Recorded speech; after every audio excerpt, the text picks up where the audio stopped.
Mi nombre es Max Díaz y esta es una nueva semana de Avanzada Geek en formato grabado. Así que por tercera semana consecutiva voy a hacer una lista. Como ya se habrán dado cuenta, me encantan las listas. Y como esta semana en particular en la que está saliendo este episodio, se estrenó la segunda parte de Gladiador, a la cual me resistí durante un tiempo, pero después dije, bueno, capaz que pueden contar una historia interesante. Quería dejarles un top, porque me encantan, y en orden cronológico, porque soy un maniático, de películas épicas o de época para manejar, en caso de que todavía no la hayan visto, o para volver a ver alguna de estas increíbles pelis, que seguramente ya las vieron, entonces nunca está de más recordar estas películas tan épicas precisamente, y si no las vieron, buenísimo, porque nunca es tarde para ver por primera vez alguno de estos clásicos. Por ejemplo, con la que empezamos, que es obviamente la primera parte de la película que nos trae a colación este top, es Gladiador, precisamente del año 2000, y que yo vi hace relativamente poco, serán 3 años. Es una película del 2000, si la vi hace 3 años, la vi en el 2021 aproximadamente, o tal vez antes, 2019, 2020, por ahí. Cuestión, la vi tarde, si se quiere, entre comillas. Y en parte esta primera, porque como decía antes, es por orden cronológico, esta película salió en el 2000, pero de importancia casualmente también merecería estar en el top de esta lista, porque precisamente es la que trae a colación esta columna. Gladiador, obviamente dirigida por Ridley Scott, quien también dirige la segunda entrega de esta película, que tuvo en su primera parte, en la original, a Russell Crowe y a Joaquín Phoenix, quienes se llevan la peli puesta de punta a punta.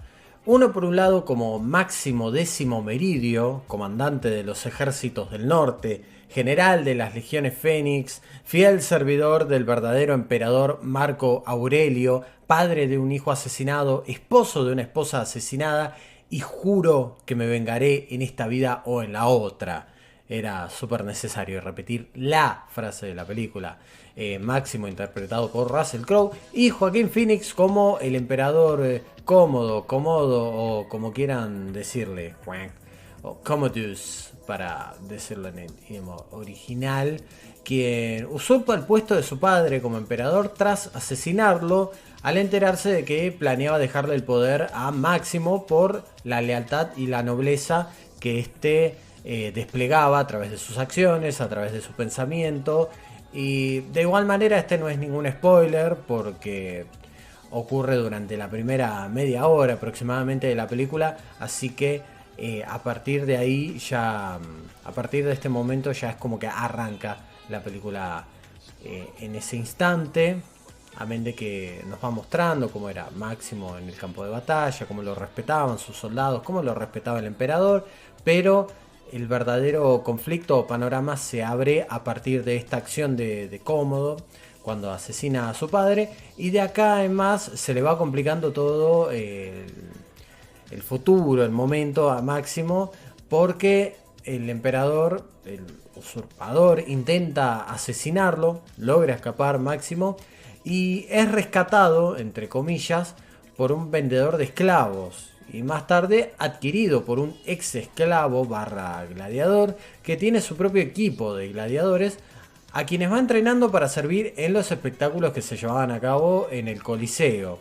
Acá es donde Máximo se va ganando el cariño de la gente con las actuaciones, con su lucha, y se ve muy cerca de las figuras de autoridad en varias ocasiones que él ya conocía, pero que en un momento como que desconocen, no saben qué es él, hasta que finalmente se revela, dice la frase que dije más arriba, y ahí empiezan a caer todos en cuenta de que está vivo, de que no lo asesinaron, no surtió efecto el intento del falso emperador por quitarse del medio a Máximo, y todos se ponen en alerta. Algunos lo quieren ayudar, otros obviamente no, pero bueno, él sigue con el mismo objetivo fijo desde el principio, que es la venganza, lisa y llanamente.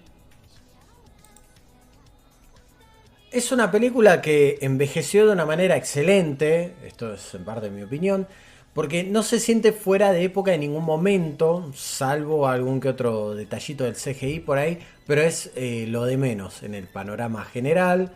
En sí, la narración de la historia te sumerge completamente en el drama y en la misión del personaje de Crow, lo que nos hace empatizar mucho con él y desear que logre su propósito en sí, que llegue hasta esa circunstancia. Las secuencias de acción, obviamente, y lucha dentro del Coliseo muestran un lado muy visceral y menos teatral, si se quiere, ya que si bien en el papel, en papel son representaciones de batallas y demás formas de entretenimiento para el pueblo, para las máximas autoridades de Roma, no dejan de ser ejecuciones en vivo, no dejan de morir los gladiadores, ser ejecutados de verdad o heridos por los animales que tenían también, los tigres que usaban, los leones.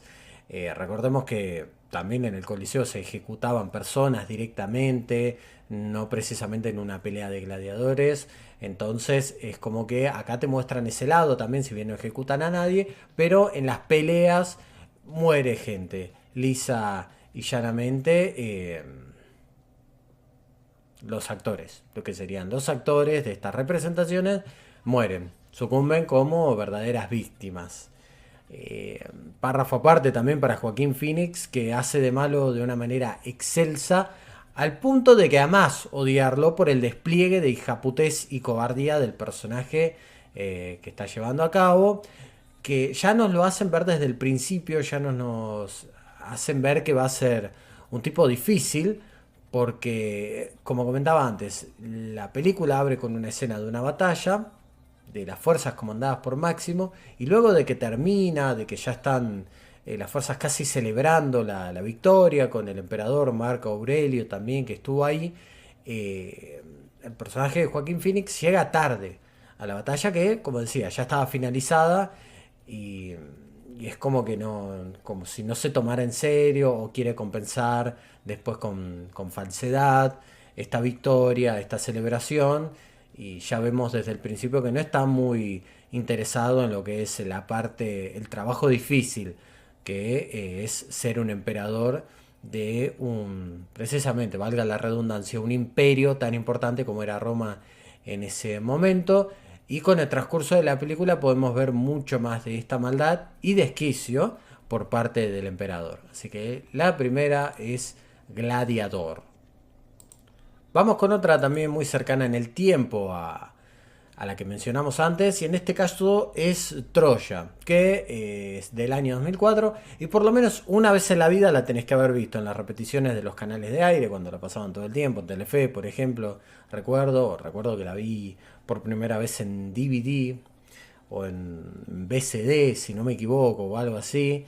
Y como bien dice el título, es la historia de la guerra de Troya y por qué los griegos deciden invadir la ciudad de Troya e intentar hacer que caigan sus muros. Es como, o sea, fuera de los motivos que debe haber habido, además, tanto ideológico, tal vez ideológicamente, como en materia militar, en materia política y demás, acá es uno en particular o dos, pero uno está muy bien marcado.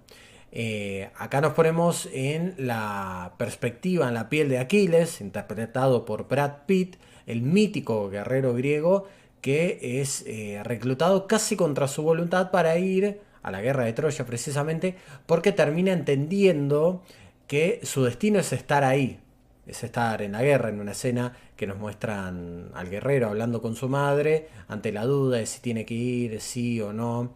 Amén de esto ya había sido medio como ahí, como lo habían querido convencer Ulises, el rey de Ítaca, Odiseo, interpretado por Sean Bean, que aparte estuvo en El Señor de los Anillos, fue Ned Stark en Juego de Tronos.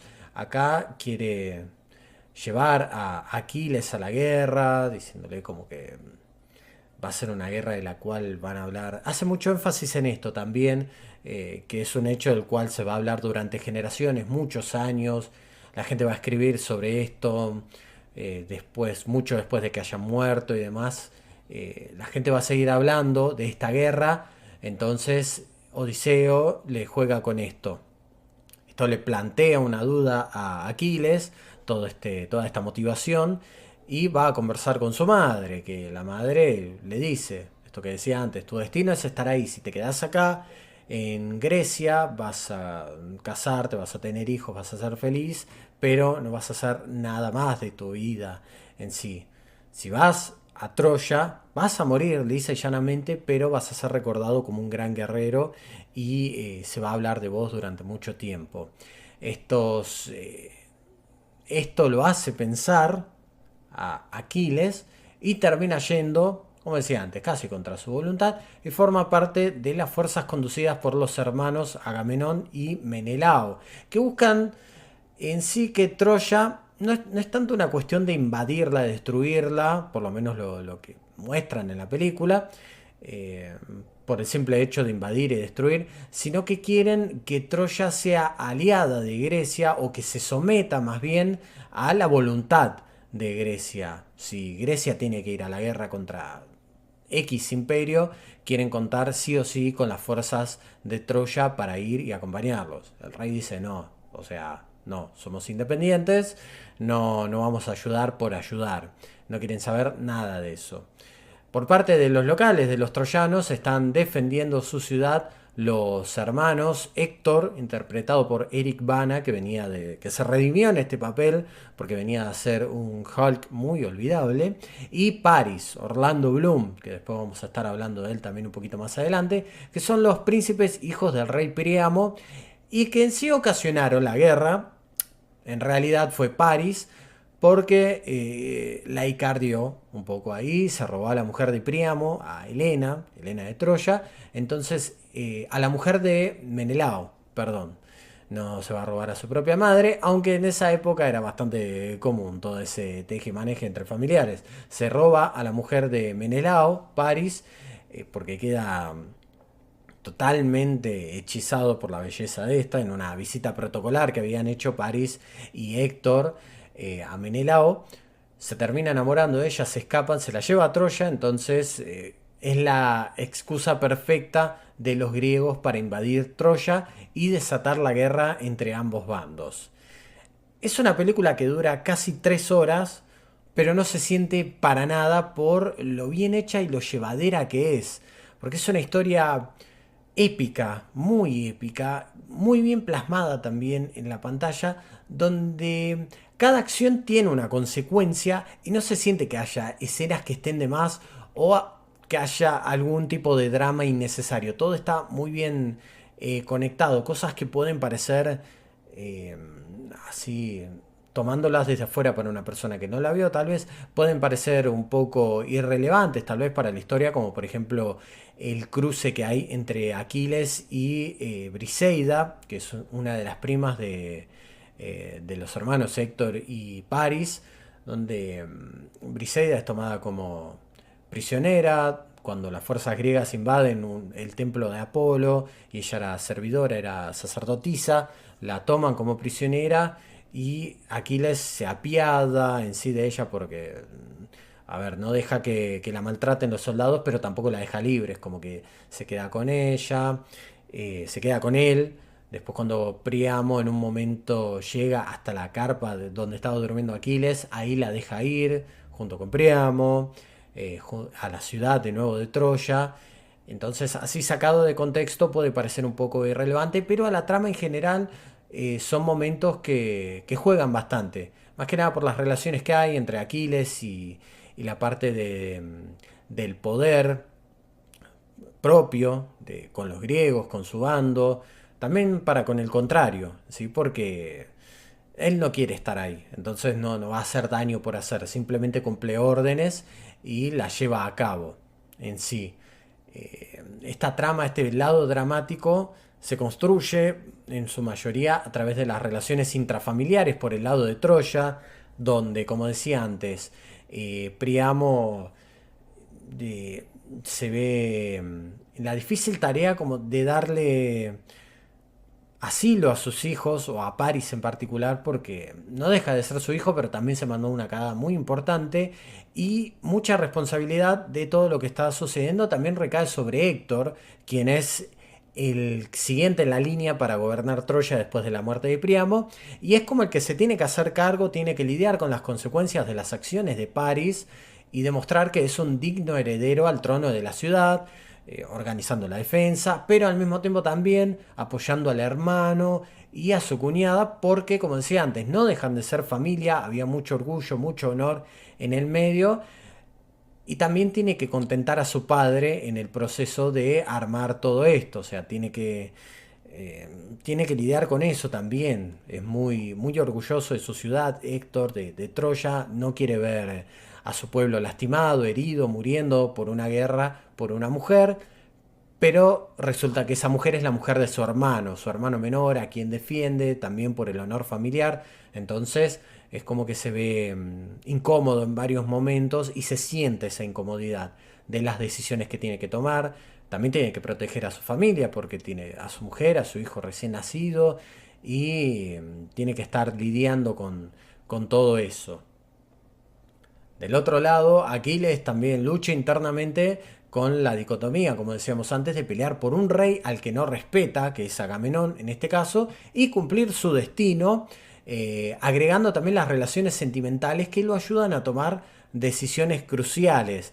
Por ejemplo, su primo Patroclo, que va con él a la guerra y lo desobedece en un momento, y también lo que contaba antes yo, Briseida, su relación, su mini relación con ella que tiene en ese momento durante la invasión, en la playa y un poquito más adelante, son relaciones sentimentales que lo empujan para ciertos lados donde tiene que tomar decisiones que no son nada fáciles, pero bueno, las tiene que tomar en sí porque está en ese momento y tiene que o obedecer o rebelarse.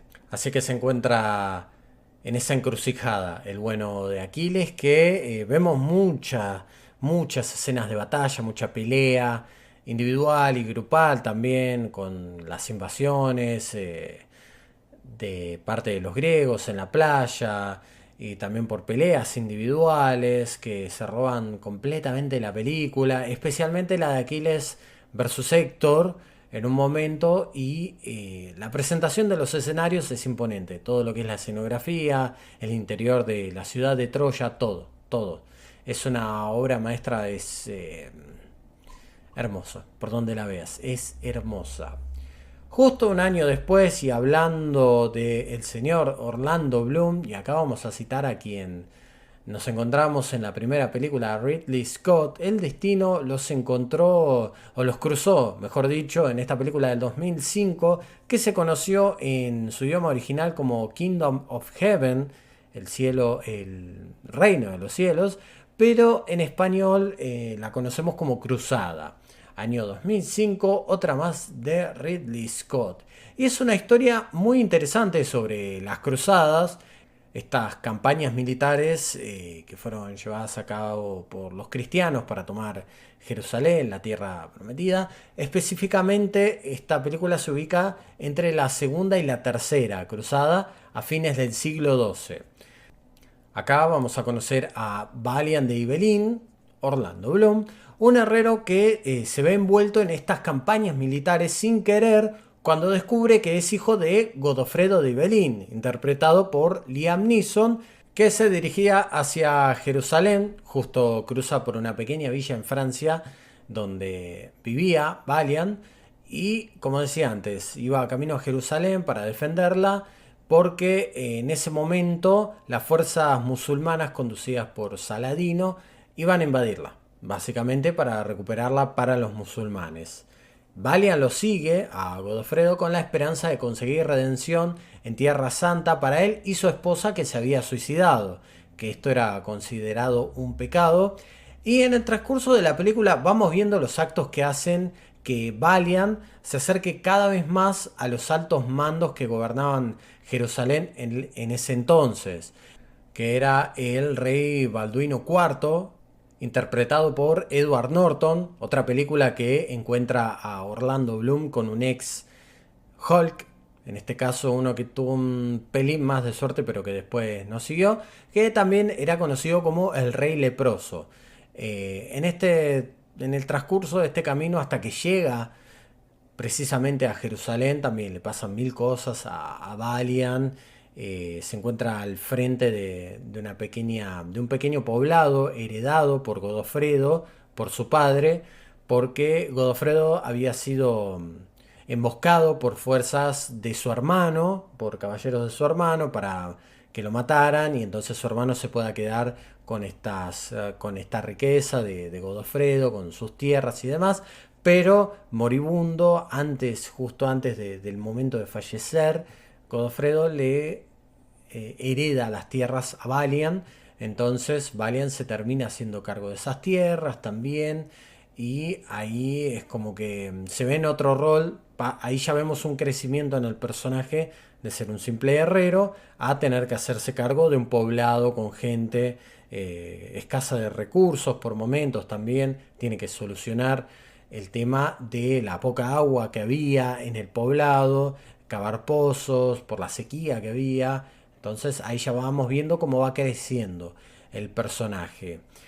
Una vez llegado a Jerusalén también, y antes un poquito, sí, antes en el poblado este precisamente, medio como que se empieza a ver envuelto en tramas ligadas a lo sentimental. De nuevo, lo sentimental juega un papel muy importante con la princesa Sibila, hermana del rey Balduino IV, que en este caso es Eva Green, y también con el marido de la princesa Sibila, Guy de Lusignan. En sí la trama gira principalmente en torno al conflicto por el dominio de Jerusalén, como bien ya nos indica el título de la película, que en este caso está dominada por los cristianos y es invadida por los musulmanes, pero los musulmanes cuentan con la ventaja de que los cristianos están divididos en dos bandos: los que buscan defenderla a través de pactos y arreglos con el sultán Saladino de una manera un poco más pacífica, y los que buscan el conflicto y la guerra directamente, ir al choque, como el antes mencionado Guy y su hermano Reinaldo de Chatillon también.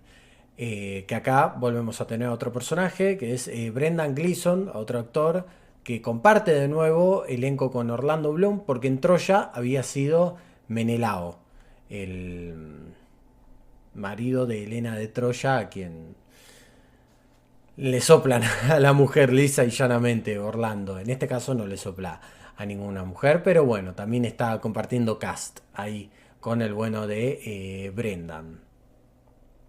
La película en sí, si bien se toma algunas licencias históricas con los personajes y las acciones de ellos en algunos momentos clave, en sí es lo de menos. Si no sabes la historia de las cruzadas o estos momentos en particular, eh, no, no es de mucha importancia en sí, porque la película, la trama se entiende, la película de nuevo es llevadera, no tiene en sí tal vez tanta acción como Troya, pero no por eso es aburrida o es densa, porque la parte dramática, el conflicto hablado, las pequeñas, las pequeñas tramas entre la gente allegada al poder y demás, se hacen muy entretenidas en la película, son bien llevaderas, entonces no tiene que recaer tanto en lo que es la acción en una película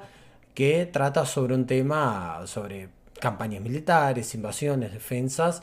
Si bien tiene su cuota de esto, de batallas, no necesariamente tiene que recaer todo el tiempo en esos recursos. Lo que sí hace bastante hincapié en los valores de los caballeros y la nobleza, desde una visión bastante más diluida de lo que fueron las verdaderas cruzadas, pero no se siente forzada o inverosímil con respecto a los hechos que podrían ocurrir en esa época, porque también tiene su cuota de aspectos medievales en lo que respecta a castigos eh, y a cómo se trataban ciertos temas, también como por ejemplo, las jerarquías en sí, porque si el rey tenía que ser sí o sí un hombre, y en caso de que una mujer pasara al mando, eh, su marido era coronado como rey.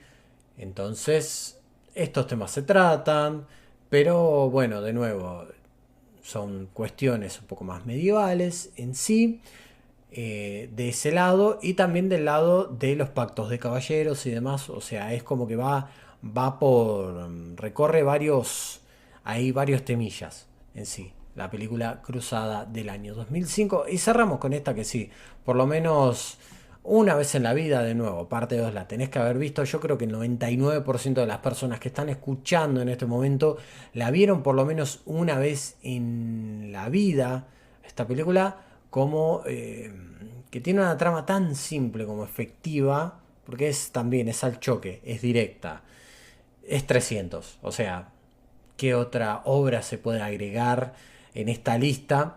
Y que si no estaba, iba a sentir que faltaba la tercera pata de la mesa, se iba a caer todo. 300 del año 2006. Y como decía, es una trama bastante simple. Tenemos por un lado a Leónidas, que es el rey de Esparta, acá en este caso de Gerard Butler, quien recibe la visita de emisarios del rey Jerjes o Xerxes de Persia para ofrecerles que se rindan, o sea, que vaya ofrecimiento, vaya oferta, y eviten una masacre ante la inminente llegada del ejército persa, que buscaba tener el control de Esparta.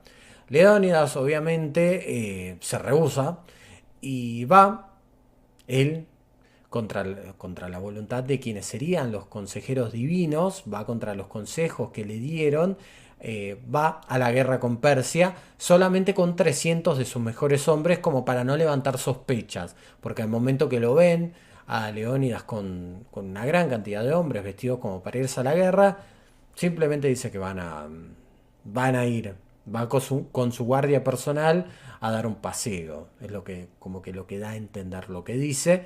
Entonces tiene que ir con ese reducido número para que no parezca que les está haciendo frente a la voluntad de los consejeros divinos.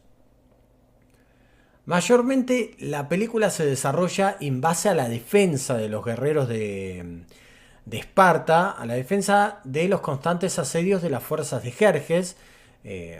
Claro ejemplo es la batalla de las Termópilas. E inclusive se produce un acercamiento por parte de este último en un momento de Jerjes como para dar idea de la magnitud, la fiereza y la preparación y la estrategia del ejército espartano.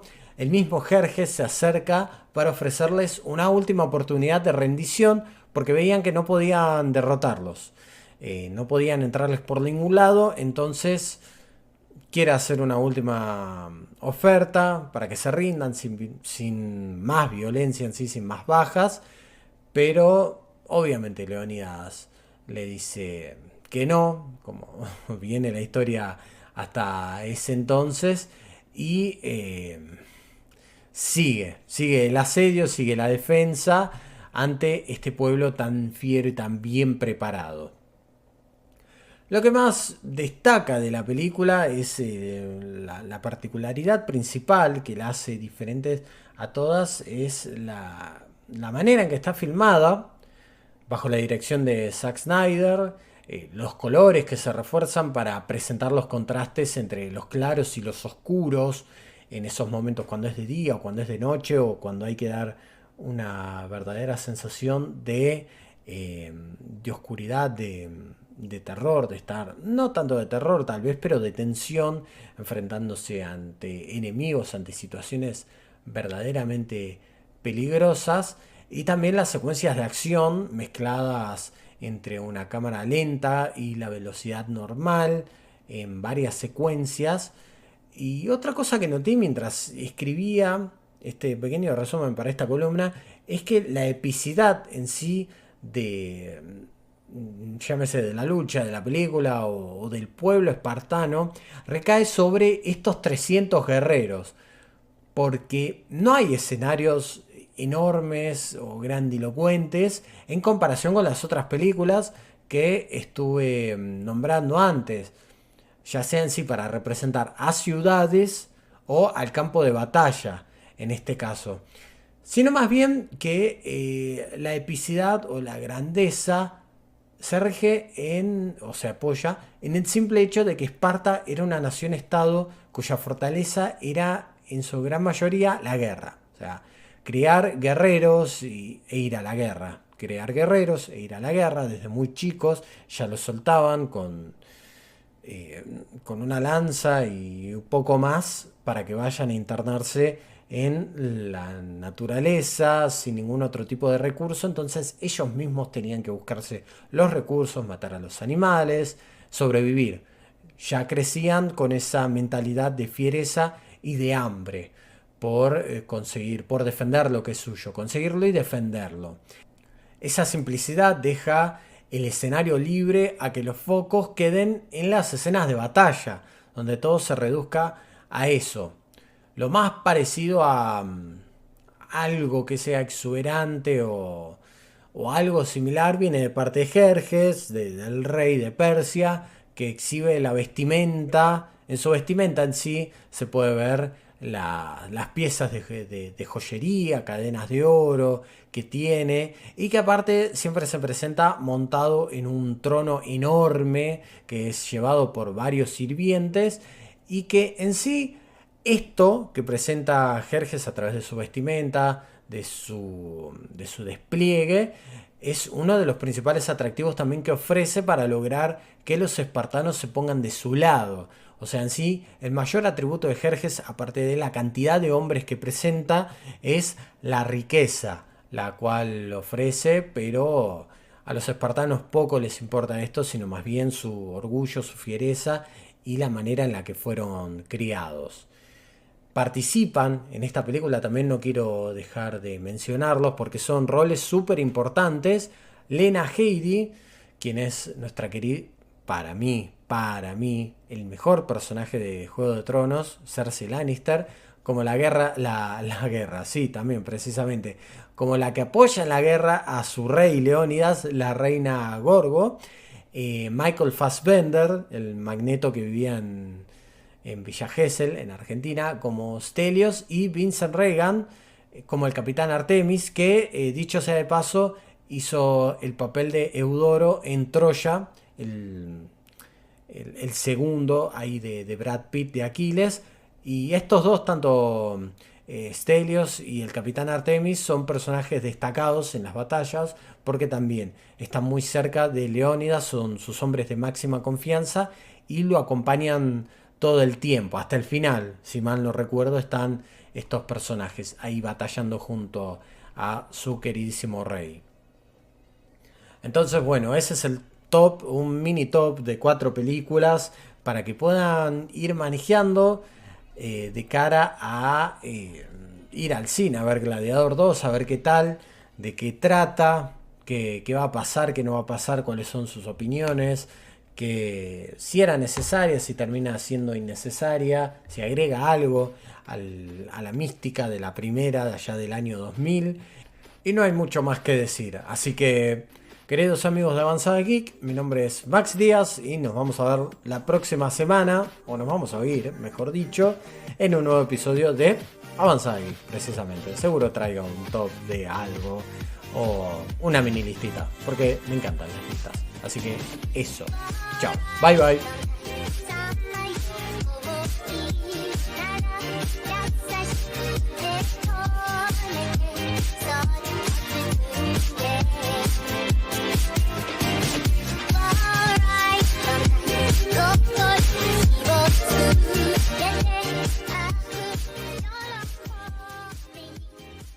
Esta semana se festejó la noche de las librerías, por lo menos en Argentina, y parecía interesante comentar algunas de las adaptaciones que se estrenaron en la gran pantalla.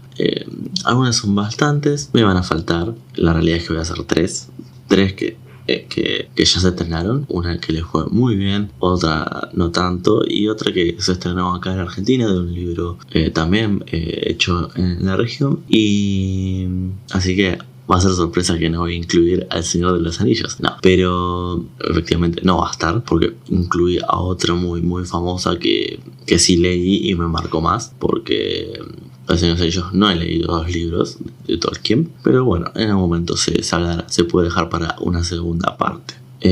Bueno, la primera vamos a hablar de Harry Potter, escrito por J.K. Rowling.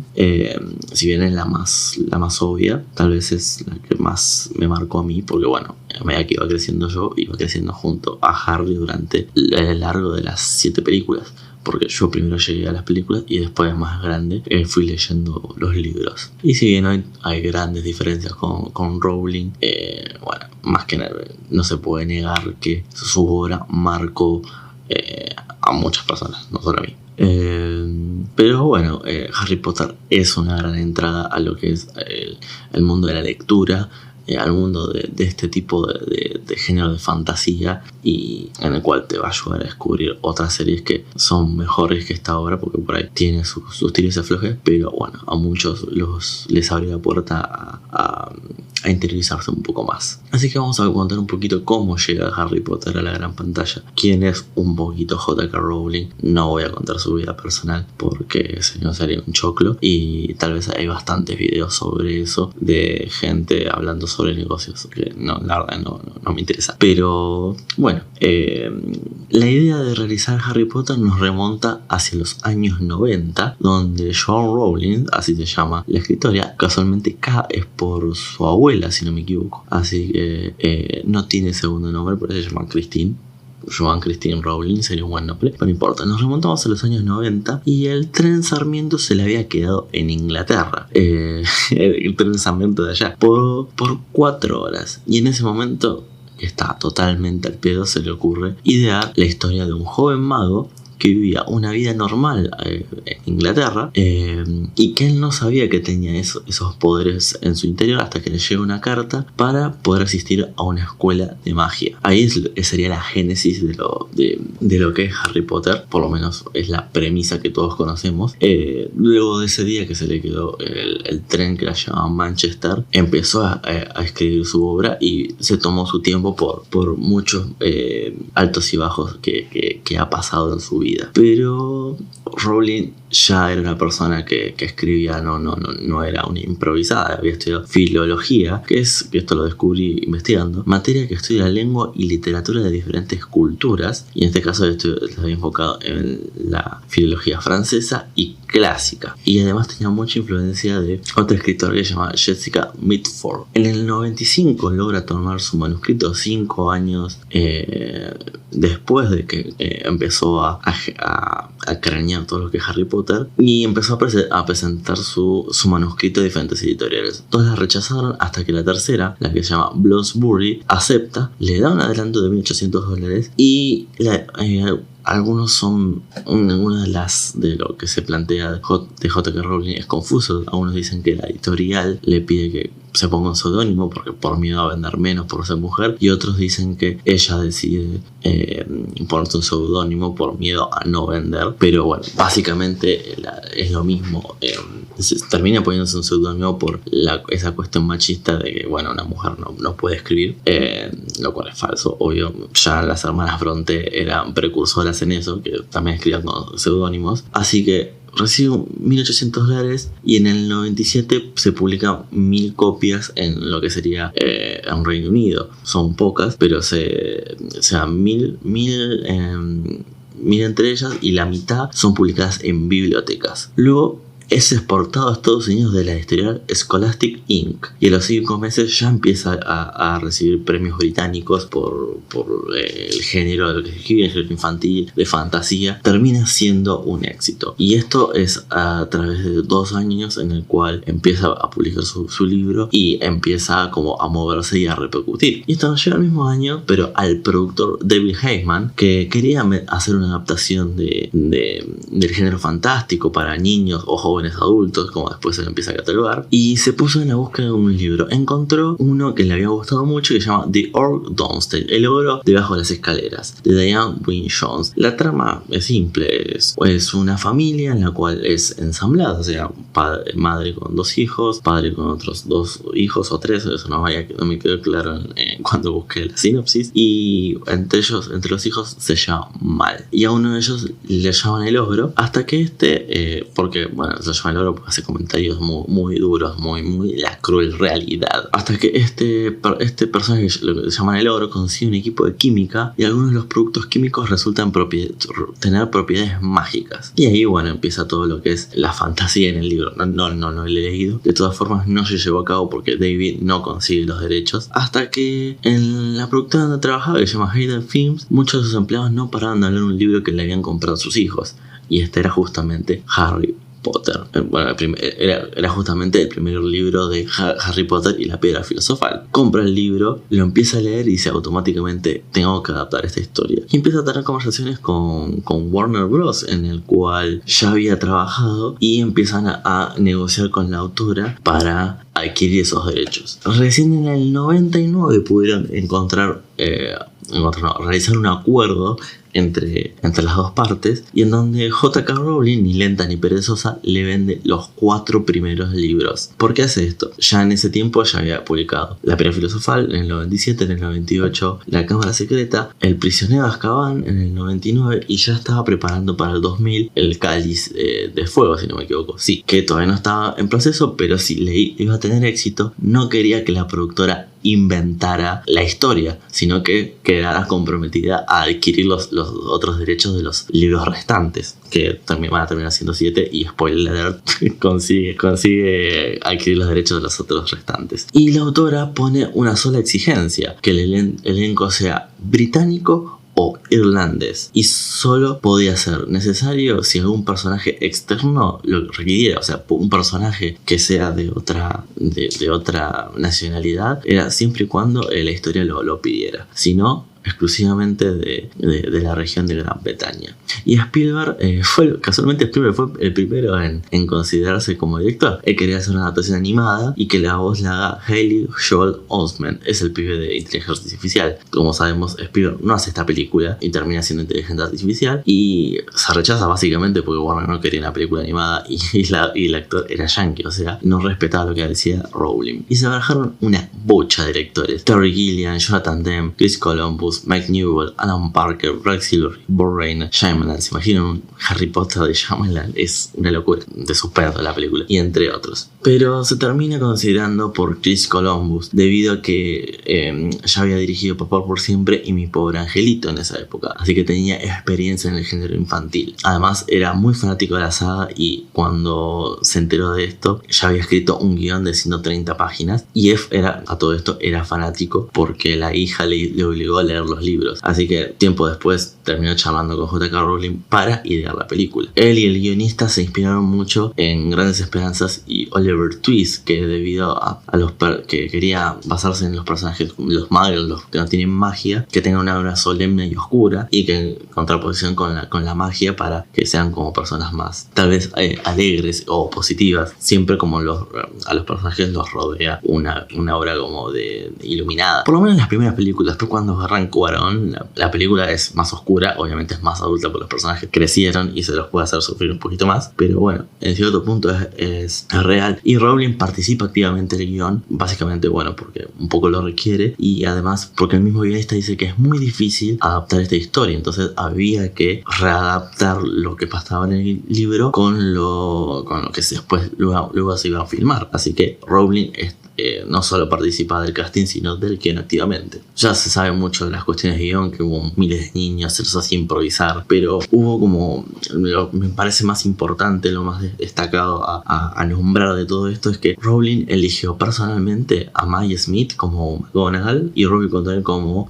Hagrid. Ellas tenían como predicción a estos dos actores, y de hecho la pegó bastante, pero hubo unos actores que quisieron participar gratis porque eran fanáticos de la saga, entre ellos a Robin Williams como Hagrid, esto me sorprende, y Rosie O'Donnell como Molly Weasley. Fueron rechazados porque eran actores británicos, eran actores yankees y no eran británicos, así que no se los consideró. Después Tom Felton, Leon Aiken, que es el de la serie de eventos de la película de la serie de eventos desafortunados, Will y William Moseley, el de Narnia, se postularon para el papel de Harry Potter. Tom Felton, todos sabemos que termina siendo Malfoy, pero se imaginan a Tom Felton tenido de morocho para hacer Harry, increíble. Hubo una metidita de la política para que esta película fuera más fructífera aún, porque al enterarse que se iba a ser grabada íntegramente en Gran Bretaña, cambiaron algunas reglamentaciones sobre el trabajo infantil, donde los chicos podían trabajar un par de horas más por día, donde la asistencia a la escuela, a las tareas y demás era más flexible, entonces se la hicieron un poquito más fácil para los pibes un poquito más explotados, pero bueno, había que funcionar, y aparte es como una buena promoción vender un poco la cultura británica por el hecho de que de alguna forma recibís gente que te viene a ver el país. Es una forma de publicitar Gran Bretaña, porque vemos lugares icónicos en toda la película. También tuvimos la particularidad que hubo dos lechuzas, no solo hubo dos lechuzas. La primera, Hedwig, se murió por un suceso de eventos desafortunados, porque se sacó una foto con flash, se asustó, se chocó con un montón de cosas, se escapó del set y terminó siendo atropellada, muy caótico, pero la otra sobrevivió, lo juramos. Después John Williams, el que hace la banda sonora, la impecable banda sonora de Harry Potter, es convocado por Chris Columbus porque ya habían trabajado juntos en Mi Pobre Angelito. Se recortaron personajes que son importantes en los libros, como Pips, que es el fantasma Gede prácticamente, porque los rompe las pelotas a los pibes, los mete en problemas todo el tiempo, y ya tenían al actor casteado, de hecho, y había filmado escenas que era Rick Marshall, que terminaron siendo cortadas en la historia original, lo que después no lo vemos. Por ahí se ve un corte de director por ahí dando vueltas, tal vez aparezca, no lo sabemos. Hubiese estado bueno tener a Phipps. De hecho, en las películas de Harry Potter no tienen mucha participación los fantasmas, por lo menos obtienen como apariciones esporádicas. En la última, el fantasma de Rowena Ravenclaw tiene como una participación, pero después ni casi decapitado, como que aparece como un comic relief, alguien gracioso dentro de como un alivio cómico, así que no hay tanta participación. Y Phipps podría haber sido como, bueno, tal vez otro obstáculo al cual evitar a la hora de vivir en Hogwarts. Pero finalmente, en 10 de noviembre de 2001 se estrena la película, recaudó más de $900 millones. Además salió un videojuego que lo desarrolló y lo publicó EA. De hecho, los juegos de Harry Potter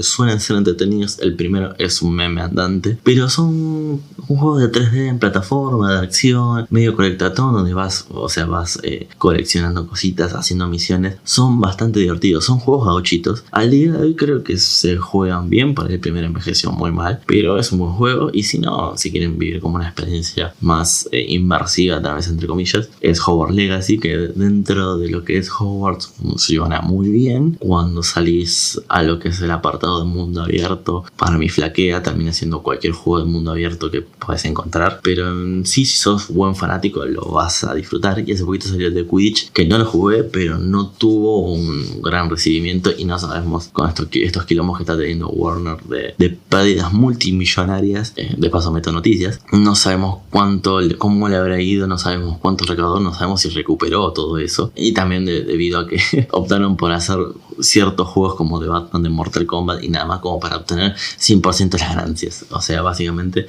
no te va a garantizar que sacando esos juegos te vaya bien, porque tenés que contar buenas historias y que el juego funcione y sea bueno y darle soporte si es online. Pero bueno, me estoy yendo por las ramas. Básicamente salieron los juegos de EA. Si tienen ganas de repasar los juegos de por lo menos las 7 películas, están bien. O sea, había salido uno de Quidditch, no el de este año, sino más antes, que no lo jugué, pero Está bien como para vivir la fantasía de Quidditch. De hecho, los juegos hacen como un mix entre película y libro, están ahí en el medio, pero vas recorriendo Hogwarts. Yo me acuerdo en el tercero viajabas en el hipogrifo, estaba muy bueno. Tenía el apartado de ¿cómo se llama? Los exámenes finales que eran re heavy, así no podías repetirlo para volver a encontrar algún cromo que habías perdido, porque tenías cromos de diferentes magos que son populares dentro del universo de Hogwarts, y volvías y los ibas a buscar. O sea, tenía contenido y tenía tiempo en el cual vos ponías a jugar y la pasabas bien.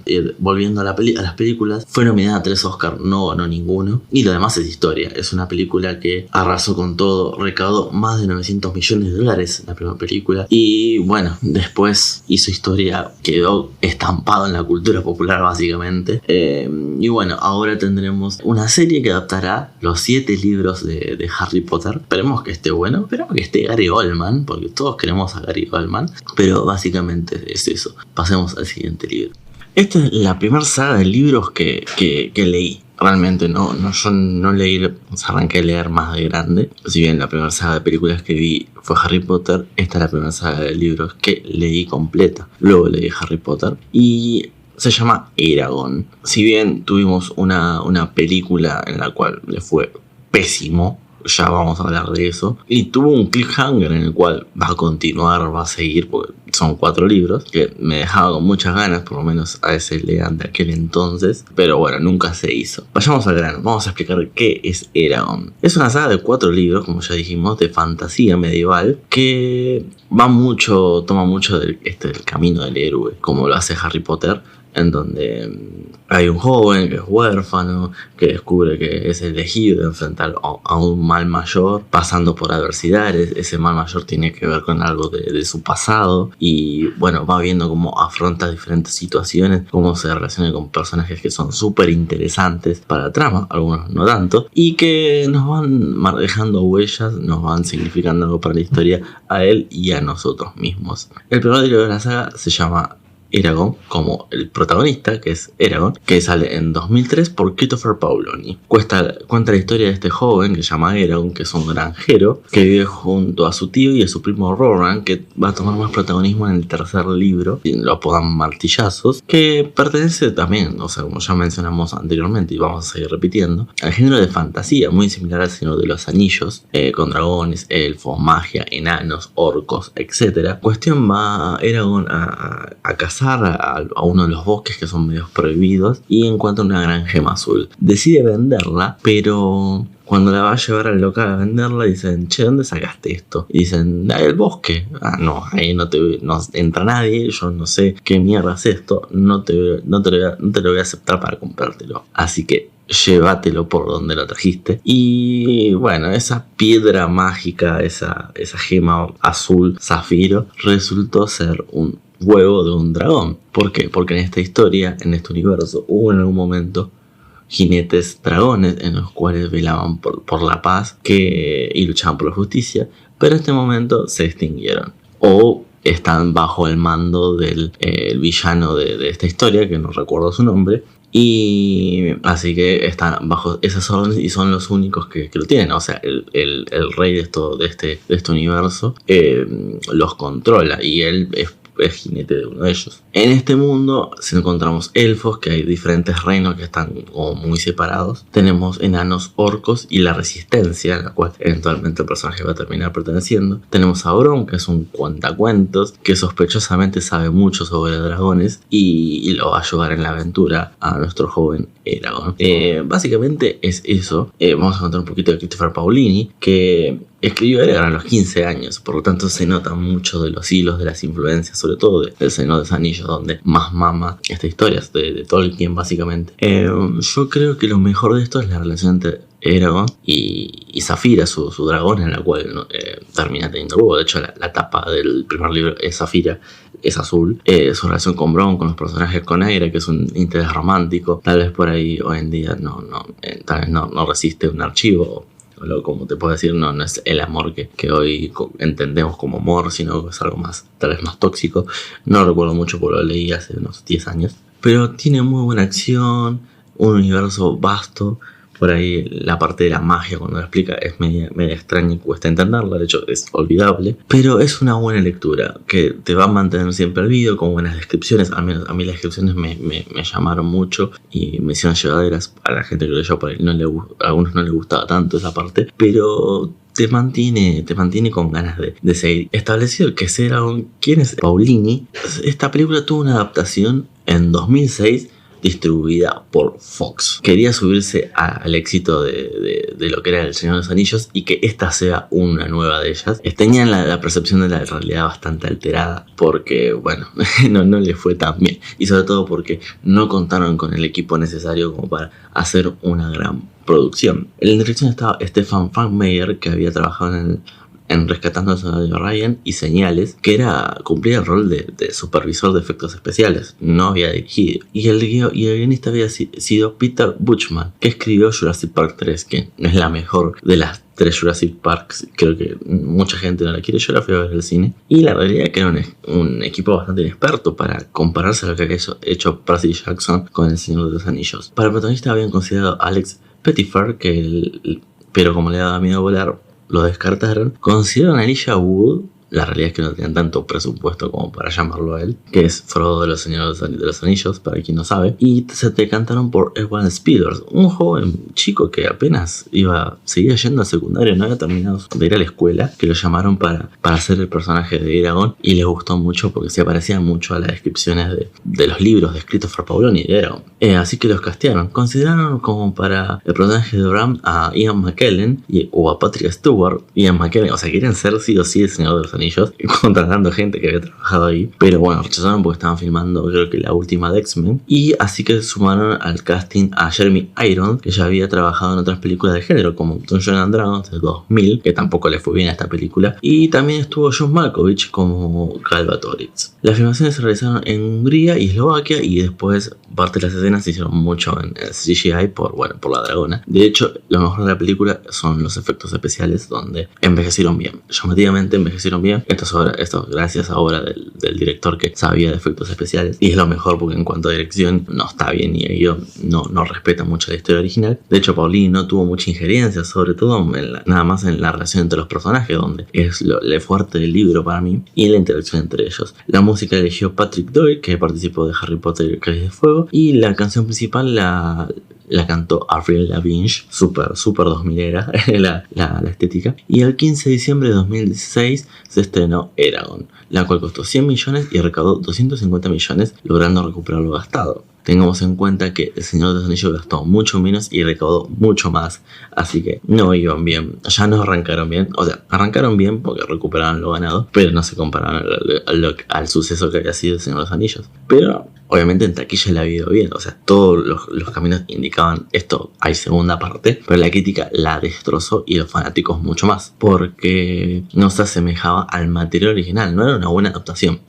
Se habían tomado salvedades que eran importantes para la historia, no iba a aparecer los enanos que son como influyentes dentro de la batalla final. Y como Fox no tuvo ese recibimiento esperado en el cual los fanáticos la acogieron con cariño, si bien le fue bien taquilla, no gustó al público, no aceptaron una segunda parte, entonces la descartaron. Christopher Paolini también le pegó a la película diciendo que no respetaba su visión, que le había gustado a los actores, pero la visión que había decidido el director no le había gustado. Y esto nos lleva a 2021, que hubo rumores, ahora está como muy trunco, que Disney estaba preparando una serie de Eragon. Interesante, tal vez, como lo puede tomar Disney, si se llega a ser materializado en los próximos años. Yo estoy para verlo, me gustaría poderlo ver, una buena adaptación, y que sea en modo de serie, puede darle mejor desarrollo a los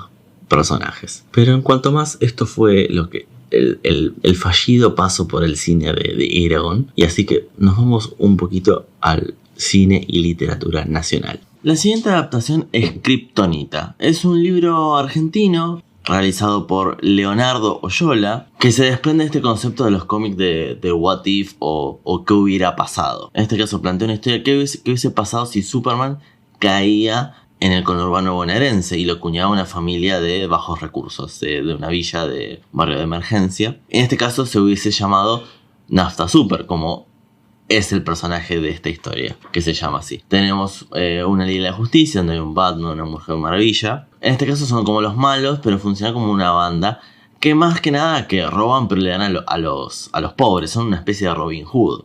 Y en este grupo de integrantes tenemos a Ráfaga, que es Flash, a Lady Di, que es una mujer trans, que es Wonder Woman, Juan Raro, que es el detective marciano, Faizán, que usa un anillo y es Linterna Verde. Tenemos Cuñeta Guarí, que es la chica halcón. Federico, que es un policía que está con ellos y se tapa la cara, que es Batman. En este libro vamos a encontrar un montón de referencias a los cómics originales, a los orígenes de los personajes van a ser similares, pero bueno, planteados dentro del contexto del conurbano bonaerense, que ese paralelismo se realiza muy bien. Después también tenemos un villano que es una especie de Joker. Es un villano como un policía corrupto que trata de atraparlos o sacar rédito de él, que es, como dije antes, el Joker, y se llaman Corona. Que estos no son los protagonistas de nuestra historia, sino que es un doctor en el cual es medio fracasado, que no le salva la vida a nadie y necesita ganar unos mangos extras y hace guardias de noches en un hospital. Un día de eso llega la banda con Nafta Super a cuestas y le dicen: lo tenés que curar. Cuestión, lo salva rápidamente,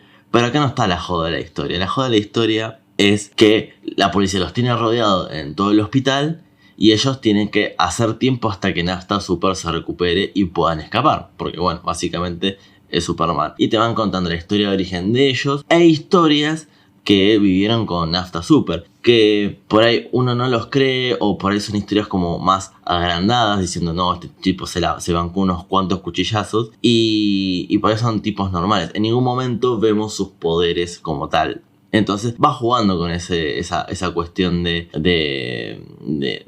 que es real o no es real, son así o no son así, que está muy bueno. También, bueno, cuenta mucho, habla como nosotros, al ser un médico que observa toda esta situación, y desde esa perspectiva vemos como se visibiliza personas en las cuales de barrios escasos recursos, donde tratan de ganarse la vida y salir adelante, si bien uno dice, bueno, robando, pero funcionan como Robin Hood. Entonces no son el clásico persona que se retrata en un libro, tipo el marginal que se caricaturiza a esa persona, se alimenta un estereotipo. Acá no hay un estereotipo establecido, y dentro del héroe marginal se muestran estas dos cuestiones que son muy bien planteadas por el autor. De hecho, el autor pertenece a uno de estos barrios y habla dentro de cierta experiencia o de saber. La realidad es que esta obra es muy interesante. Este libro describe bien, cuenta historias, no hay mucha acción, pero es muy llevadero, es cortito. La verdad que, como dije, el paralelismo entre los superhéroes de los cómics, qué características hubiesen cambiado de Superman si hubiese caído en el conurbano y no cayó en Estados Unidos, lo hace muy bien. Pero la adaptación que vamos a hablar, que llegó al cine, que es Kryptonita, que llegó un 3 de diciembre de 2015, dirigida por Nicolò Loretti, que bueno, ha dirigido Socios por Accidente, no la vean. Diablo, una película de terror que está buena, y 1.000.000 de zombies, que es lo está por hacer, que es el documental de Plaga Zombie. Vean Plaga Zombie, por favor, película de terror de zombies, muy buena. Y en el cast tenemos a Juan Palomino como Nafta Super, Pablo Rago como Federico, Lautaro Delgado como Lady Di, Nicolás Vázquez como Faizán, Diego Cremonesi como Ráfaga, Carca como Juan Raro, Diego Capusotto como Corona, Sofía Palomino como Cuñeta Guarí y Diego Velázquez como el Dr. González, que será nuestro protagonista. La película tuvo un buen recibimiento, fue una de las 10 películas más vistas de esa semana y la mejor película argentina. Llegó a recaudar 7,6 millones de pesos. A mí en lo personal es una película que está bien, que por ahí hay personajes que no me creo, como el personaje de Nicolás Vázquez, que bueno, es una persona que tiene plata. No me va con el physique role del personaje. Sobre todo utiliza mucho el lunfardo, el lenguaje, se abusan del lenguaje tumbero, que ya es como un poco desgastante, ya lo veníamos viendo desde Puntero, básicamente. Entonces como que a mí me cuesta un poco de ese lado. La pantalla verde está mal utilizada, podrían haber utilizado efectos prácticos y quedaba mejor, y de hecho le salía más barato tal vez, y no quedaba tan trucho por ese lado. Para mí el mejor personaje de todo esto es Diego Capusotto, que tiene una escena muy corta, pero hace un trabajo muy bueno. Creo que es el mejor personaje de todos los que están ahí. Y el personaje de Lautaro Delgado, que es, Lady D, la Wonder Woman trans, hubiese utilizado una chica trans tal vez como para, bueno, si estamos visibilizando a estas personas, como que se las invisibiliza en diferentes series, por ahí en esta situación hubiese sido una buena elección castear una chica trans tal vez para el papel. Pero más allá de eso, la película está bien, es una película entretenida, que vamos a tener referencias como en el libro de Batman, de Superman, de Flash, etcétera, etcétera, que termina siendo bastante fiel. Sale en un momento donde está en auge las películas de superhéroes, todavía no se había estrenado Batman vs Superman, Deadpool, entre muchas otras, y básicamente eso. No sé si es un top 10, sino que seleccioné 3 películas que tuvieron adaptaciones en el cine y hablé de ellas. Me gustaría hablar de próximamente hacer otro top 10 con la serie del Eternauta, con Darín, o tal vez con la serie o película animada de Mafalda, que va a ser JJ Campanella. Pero bueno, tendremos que esperar para que salgan y después realizar una segunda parte. Nos vemos el próximo episodio.